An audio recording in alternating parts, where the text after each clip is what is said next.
Hi hello friends, welcome to my new video. तो friends, जैसा कि हम सब जानते हैं कि बीटीएस मेंबर और काफ़ी सारे के पॉप आइडल को देखकर इस टाइम काफ़ी सारी ऐसी इंडियन आर्मी होंगी जो बीटीएस मेंबर की तरह एक सक्सेस के पॉप आइडल बनना चाहते होंगे। लेकिन फ्रेंड्स, काफ़ी सारे लोग ये समझ नहीं पाते हैं कि वो कैसे वहाँ तक पहुँचेंगे और साथ ही साथ वो ये नहीं समझ पाते हैं कि के पॉप आइडल बनने के लिए एक परफेक्ट एज क्या होती है, साथ ही साथ उनके पैसे कहाँ लगते हैं और कितने खर्च हो जाते हैं। तो फ्रेंड्स, इस वीडियो में मैं आप सबको इन्हीं सब बातों के बारे में बताने वाली हूँ। और अगर आपकी भी इन सब बातों को लेकर कोई भी कंफ्यूजन है तो मेरी वीडियो को पूरा लास्ट तक देखिएगा। और अगर अभी तक आपने हमारा चैनल सब्सक्राइब नहीं किया है तो हमारे चैनल को सब्सक्राइब करके बेल आइकन को प्रेस कर दीजिएगा बीटीएस के आगे लेटेस्ट न्यूज को जानने के लिए। साथ ही साथ मुझे इंस्टाग्राम पे फॉलो करना बिल्कुल मत भूलिएगा, जिसका लिंक मैंने अपने डिस्क्रिप्शन में दे दिया है। तो फ्रेंड, जैसा कि मैंने आपको बताया कि मैं इस वीडियो में एक के पॉप आइडल बनने के लिए सारे स्टेप को बताने वाली हूँ, साथ ही साथ पूरे स्टेप को एक एक करके क्लियर करने वाली हूँ।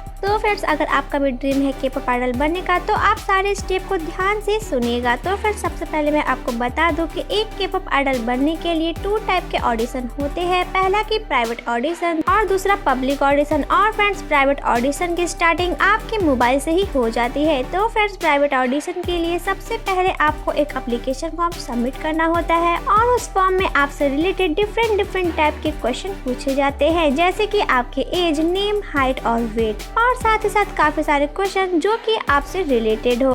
और इसके साथ ही आपको अपने एक रियल फोटो को भी अपलोड करना होता है और वो फोटो आपके अलग अलग साइड से होने चाहिए। लेकिन फ्रेंड्स, ध्यान देने वाली बात यहाँ ये होती है कि अगर आपके फोटो किसी भी तरह से फोटोशॉप यानी कि एडिटेड नहीं किए गए हो, क्योंकि एप्लीकेशन फॉर्म में कंपनी पहले ही इस बात को मेंशन कर देती है। और जब आप उस एप्लीकेशन फॉर्म में आगे बढ़ेंगे तो वहाँ पर आपके डांसिंग वीडियो और आपके सिंगिंग वीडियो क्लिप भी मांगी जाती है, जहाँ पर आपको ऐड करना होता है। और साथ ही साथ आपको एक अपने इंट्रोडक्शन वीडियो को भी डालनी होती है, जिसमें आप अपनी जीती हुई चैंपियनशिप के बारे में भी बता सकते हैं। फ्रेंड्स, इसके साथ ही आपको इस वीडियो में अपने मेन कैटेगरी को भी बताना होता है, जैसे कि आप वोकल बनना चाहते हैं, रैपर या फिर डांसर। फ्रेंड्स, इसके साथ ही अगर आपकी प्रोफाइल फोटो और वीडियो उन्हें पसंद आई तो आपने जिस भी कंपनी का एप्लीकेशन फॉर्म को अप्लाई किया होगा उस कंपनी से आपको 2 या 3 वीक के अंदर एक ईमेल या फिर कॉल जरूर आएगा। और उसी कॉल या फिर ईमेल के थ्रू वो आपसे ये पूछेंगे कि क्या आप अपने पर्सन इंटरव्यू के लिए तैयार हो, जिसमें आपको एक इंग्लिश और एक कोरियन सॉन्ग को गाना होगा। और इसके बाद इस इंग्लिश सॉन्ग और कोरियन सॉन्ग के थ्रू ही आपकी पूरी एबिलिटी को जज किया जाएगा। लेकिन फ्रेंड्स, सबसे जरूरी बात तो ये है कि आपको एक कोरियन सॉन्ग आना कंपलसरी होता है और एक के पॉप आइडल बनने के लिए आपको कुछ कोरियन वर्ड भी आने चाहिए। फ्रेंड्स, इन सब के बाद अगर आप उनके अकॉर्डिंग फिट आ जाते हैं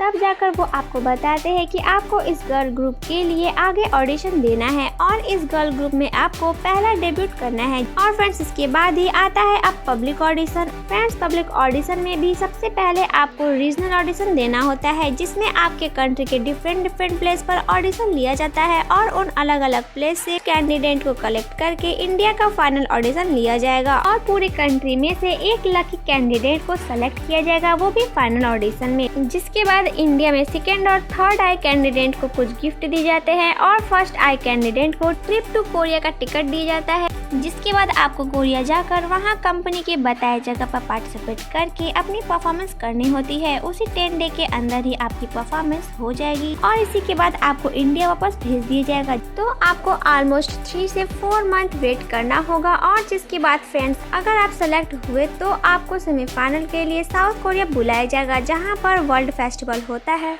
जहां हर कंट्री से फर्स्ट टैग कैंडिडेट को कलेक्ट किया जाता है। लेकिन फ्रेंड्स, मैं आपको ये बता दूं कि आपको कोरिया सिर्फ बुलाया जाएगा, लेकिन फ्रेंड्स, आपको कोरिया तक जाने का पूरा पैसा खुद ही लगाना होगा। वो आपके एक्सपेंसेस को नहीं उठाएंगे, आपको खुद ही सारे पे करने होंगे, क्योंकि इन सब बातों की रिस्पॉन्सिबिलिटी कंपनी की नहीं होती है। साथ ही साथ आपको अपने सारे डॉक्यूमेंट्स को भी सही से रखना होगा, ताकि आपको जब भी कोरिया बुलाया जाए तो आप तुरंत ही उसे लेकर निकल सके। फ्रेंड्स, यहाँ एक बात और ध्यान देने वाली है, क्योंकि काफी सारे आर्मीज मुझसे इंस्टाग्राम पे ये पूछते हैं कि क्या एज की भी कोई बाउंडेशन होती है।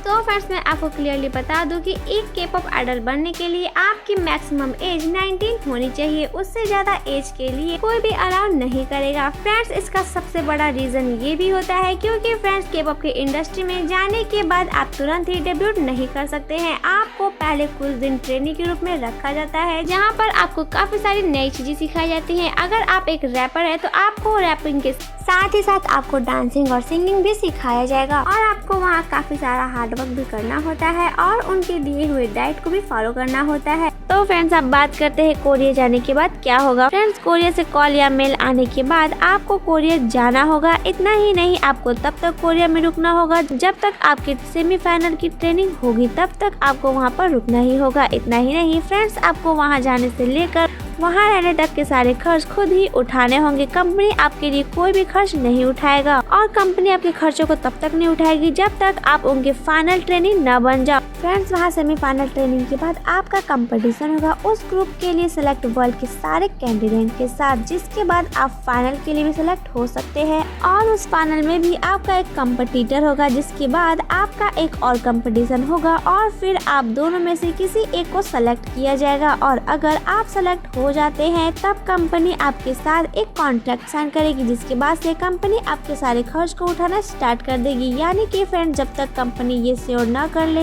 कि आप उनके आइडल बनने के लिए परफेक्ट है, तब तक कंपनी आपके ऊपर किसी भी एक्सपेंसेस को यानी कि खर्चों को नहीं करेगी। और फ्रेंड्स अगर आपका बैड लग रहा और आप फाइनल में सिलेक्ट नहीं हो पाए तो आपको इंडिया में खुद के पैसे से ही वापस आना होगा और आपके सारे पैसे वेस्ट हो जाएंगे। लेकिन फ्रेंड्स इसके बाद भी एक अपॉर्चुनिटी होती है और आप बहुत ज़्यादा लकी हुए हैं और आपके परफॉर्मेंस को काफ़ी सारे कंपनी के ऑनर ने देखा हो और उनको आपका परफॉर्मेंस पसंद आया हो, तो ऐसा भी हो सकता है कि आपको दूसरी कंपनी के ऑनर आपको अपनी कंपनी में डेब्यूट करने का ऑफर दे। लेकिन फ्रेंड्स इसके साथ ही आपको ये भी केयर करना होगा कि वो अपॉर्चुनिटी आपसे मिस ना हो जाए। साथ ही साथ एक बहुत ही इम्पोर्टेंट बात ये भी है कि आपको कोई भी अपॉर्चुनिटी वाली अगर कॉल आती है तो आपको पहले ये कंफर्म करना होगा कि ये कॉल किसी रियल कंपनी के ऑनर ने ही किया हो, क्योंकि फ्रेंड्स ऐसा काफी टाइम देखा गया है कि ऐसे ही हाई क्लास फील्ड में काफी सारे स्कैम होते रहते हैं और इस बात को खुद एक बहुत ही बड़ी के पॉप आइडल आयु ने कंफर्म किया था। तो फ्रेंड्स एक के पॉप आइडल बनने के लिए मेरे बताए हुए सारे स्टेप आपको क्लियर हुए या फिर नहीं, हमें कमेंट सेक्शन में कमेंट करके जरूर बताइएगा। थैंक यू, मिलते हैं नेक्स्ट वीडियो में।